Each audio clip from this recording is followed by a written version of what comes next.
என் அன்பு சகோதர சகோதரிகளே, நமது கடவுளும் உலக ரட்சகரும் ஆகிய இயேசு கிறிஸ்துவின் ஈடு எண்ணற்ற நாமத்தினாலே உங்கள் ஒரு காண்பான வாழ்த்துக்கள்.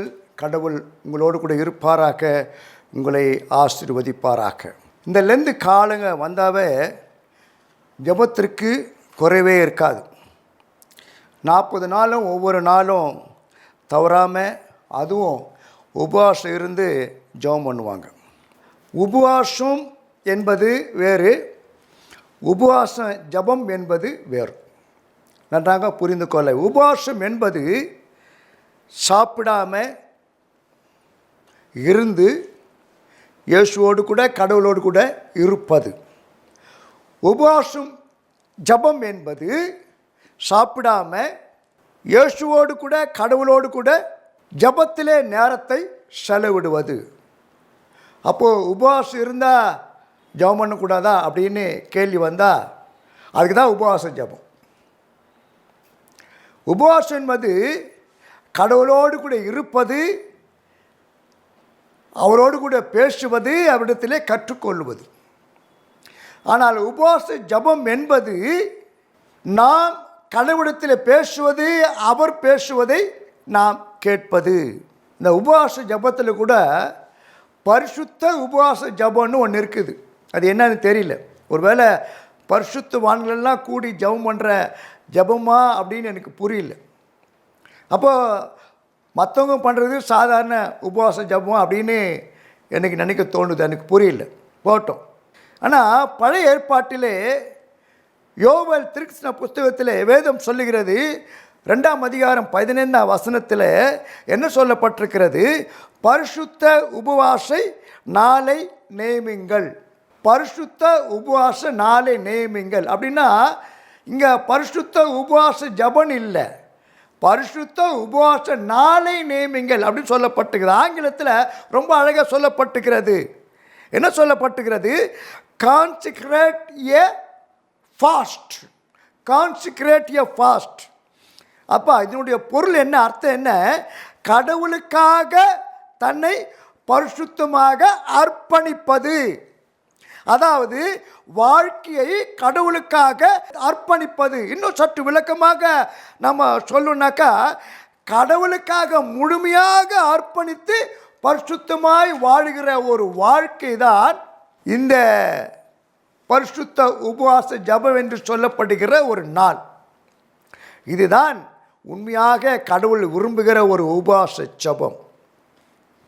லெந்து காலங்களில் உபவாசம் இருந்து ஜெபிப்பதற்காக நிறைய பேர் சொல்லுவாங்க.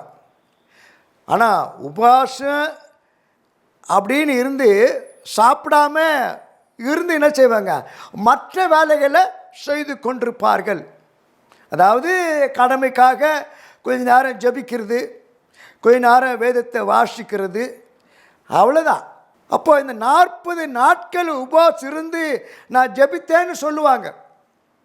40 நாட்கள் நான் உபவாசம் இருந்து ஜெபித்தேன் அப்படின்னு சொல்லுவாங்க.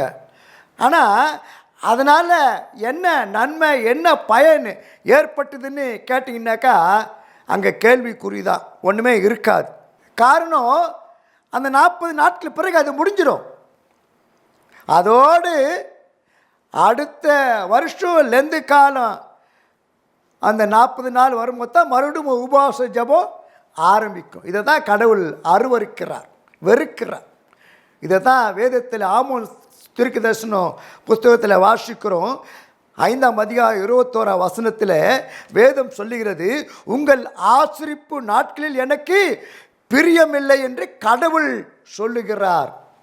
எதை சொல்லுகிறார்? இப்படி ஏதோ குறிப்பிட்ட நாள், குறிப்பிட்ட வாரங்கள், அது கடமைக்காக, பாரம்பரியமாக, சடங்காச்சாரமாக நானும் உபவாச ஜெபம் செய்கிறேன்னு சொல்கிறது கடவுளுக்கு ஏற்புடையதல்ல. அந்த அப்படிப்பட்ட ஒரு ஆசரிப்பு நாட்களை கடவுள் என்ன செய்கிறாராம்? பிரியமில்லைன்னு சொல்லுகிறார். அது மட்டும் இல்லை, 2 பேதுரு 2ஆம் அதிகாரம் 22ஆம் வசனத்தில் வாசித்து பாருங்க. அங்கே வேதம் தெளிவாய் நமக்கு சொல்லி என்ன சொல்கிறது?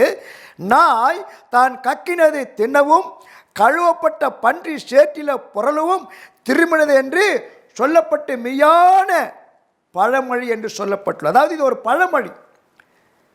நாய் தான் கக்கினது தானே தின்னுமா, பண்ணி என்னதான் குளிப்பாட்டலாம் சேற்றில் போய் பொருளும்.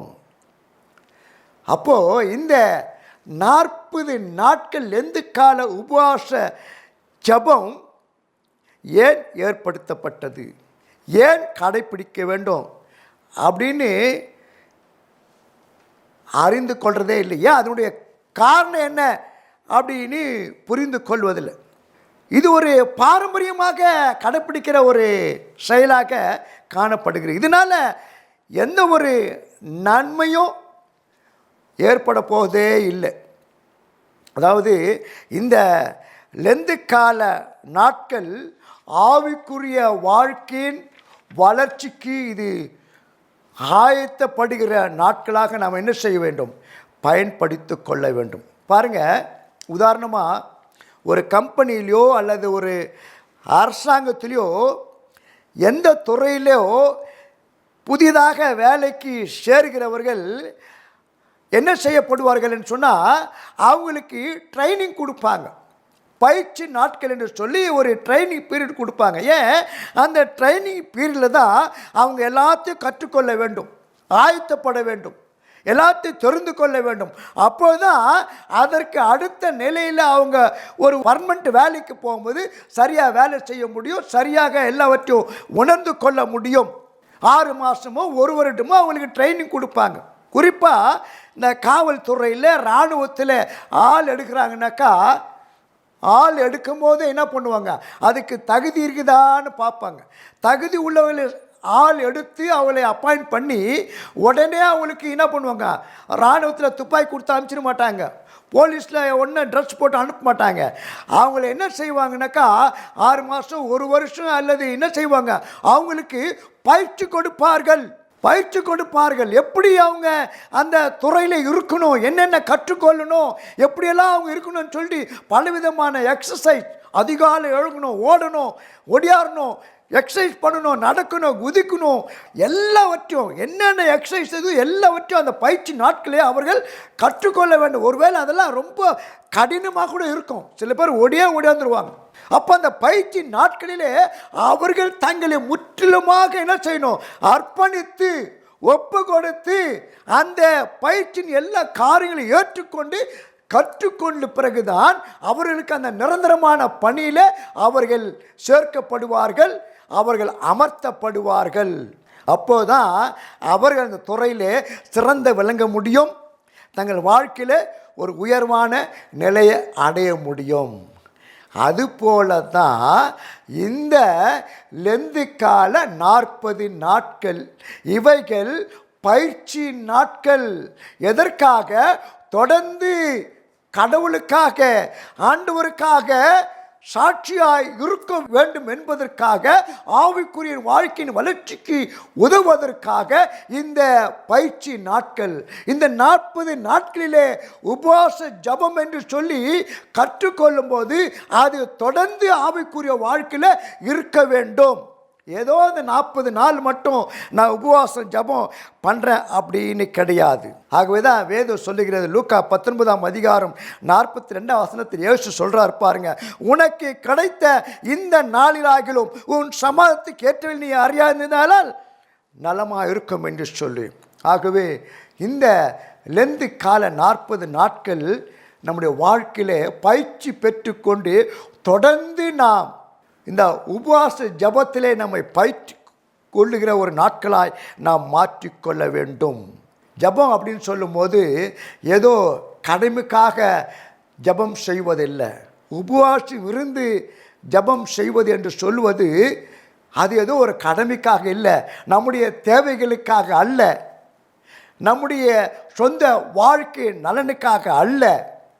ஜபம் என்பது என்ன, கடவுளோடு நாம் பேசுவது, கடவுள் நம்மோடு கூட பேசுவது. எப்படி ஒரு குழந்தை தன் தகப்பனோடு கூட மகிழ்ச்சியாக சந்தோஷமாக உறவாடுகிறதோ பேசுகிறதோ, அதே போல தந்தை மகனோடு கூட எப்படி சந்தோஷமாக பேசுகிறாரோ உறவாடுகிறாரோ, அதுதான் இந்த உபவாச ஜபத்திலே நாம் கற்றுக்கொள்ள வேண்டும். ஜபம் என்பது கடவுளோடு கூட பேசுகிற ஒரு அனுபவம். அதாவது நம்முடைய இருதயத்தை கடவுளத்தில் ஊற்றி விட வேண்டும். அதுதான் 1 சாமுவேல் புஸ்தகத்தில் வாசிக்கிறோம். அன்னாள் கடவுளத்தில் போன போது தன் இருதயத்தை ஊற்றி விட்டாள் என்று சொல்லி. அதுதாங்க உபவாச ஜெபம். அதுதான் உண்மையான ஜெபம். எதையும் மறைக்கக்கூடாது. இந்த லெந்து நாட்கள் நான் உபவாசம் இருக்கிற ஜெபம் பண்ணுறேன்னாக்கா ஏதோ நம்முடைய தேவைகளுக்காக, நம்முடைய சொந்த நலனுக்காக, கடமைக்காக ஜெபிப்பதல்ல. இந்த நாட்களிலே நாம் நம்மை உருவாக்கி கொள்ள வேண்டும். ஜெபத்திலே நாம் நம்மை பயிற்றுவித்து கொள்ள வேண்டும். எப்படி ஜெபிக்கணும், எதற்காக ஜெபிக்கணும், நான் எப்படியெல்லாம் ஜெபிக்கணும்னு ஆண்டவரிடத்தில் கற்றுக்கொள்ள வேண்டும். உபவாச ஜெபம் என்பது ஏதோ ஒரு வெளிப்புற தோற்றத்திற்காக இருக்கக்கூடாது. அது நமது உள்ளத்தின் தாழ்மையோடு நாம் செய்ய வேண்டும். அவருடைய உறவிலே வளர வேண்டும். கடவுளுடைய ஐக்கியத்திலே பலப்பட்டு நாம் உபவாச ஜெபம் செய்ய வேண்டும்.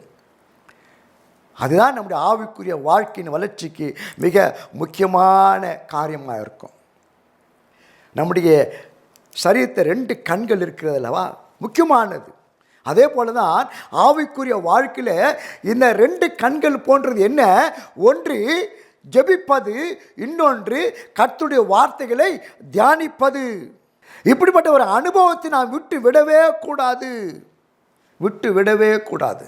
எனக்கு அன்பான சகோதர சகோதரிகளே, இந்த உபவாச நாட்கள் லெந்து காலங்களில் மட்டும் இருக்கக்கூடாது. ஏதோ கடமைக்காக ஜெபித்து முடிக்கிற நாட்களாய் இருக்கக்கூடாது. தொடர்ந்து நாம் அவருடைய உறவிலே வளர்வதற்கு, அவருடைய ஐக்கியத்திலே பலப்படுவதற்கு இந்த நாட்கள் நமக்கு உதவியாக இருக்க வேண்டும். ஜெபம் என்பது கடவுளோடு கூட நடத்துகிற ஒரு உரையாடல், கடவுளோடு கூட பேசுகின்ற ஒரு நேரம். ஏதோ தன்னுடைய தேவைகளுக்காக மட்டும் ஜெபிக்கிற ஜெபமாக இருக்கக்கூடாது. அது ஜெபத்தின் நோக்கமாக இருக்கக்கூடாது. ஏன் தெரியுங்களா? அது சுயநலமானது. அது கடவுள் விரும்பாத ஒரு காரியம். இந்த உபவாச ஜெபம் என்பது கடவுளுடைய உறவை நம்முடைய இருதயத்தில் அனுபவிப்பது, ஒரு அனுபவமாக அது மாற வேண்டும். என் அன்பு சகோதர சகோதரிகளே, ஜெபம் என்பது ஒரு சிறந்த வல்லமையான ஒரு ஆயுதம். அந்த ஆயுதத்தை நாம் ஜாக்கிரதையாய் பயன்படுத்த வேண்டும், விழிப்பாக பயன்படுத்த வேண்டும். அதை பரிசுத்த சிந்தையோடு நாம் பயன்படுத்த வேண்டும். அப்போதுதான் அதற்கு நம்முடைய வாழ்க்கையில் பலன் கிடைக்கும். என் அன்பு சகோதர சகோதரிகள், உபவாச ஜெபம் 40 நாட்கள் மட்டுமா? கூடவே கூடாது, இல்லவே இல்லை. இந்த உபவாச ஜெபம் 40 நாட்கள் மட்டுமல்ல, நம்முடைய வாழ்க்கையில் தொடர்ந்து கொண்டே இருக்கணும். அது நாம் வளர்ந்து கொண்டே இருக்கணும். கடவுளுடைய உறவிலே அவருடைய பிள்ளைகளாய் வாழ்ந்து கொண்டே இருக்க வேண்டும். அதுதான் கடவுள் விரும்புகிற ஒரு அனுபவம், அவருக்கு பிரியமான ஒரு வாழ்க்கை.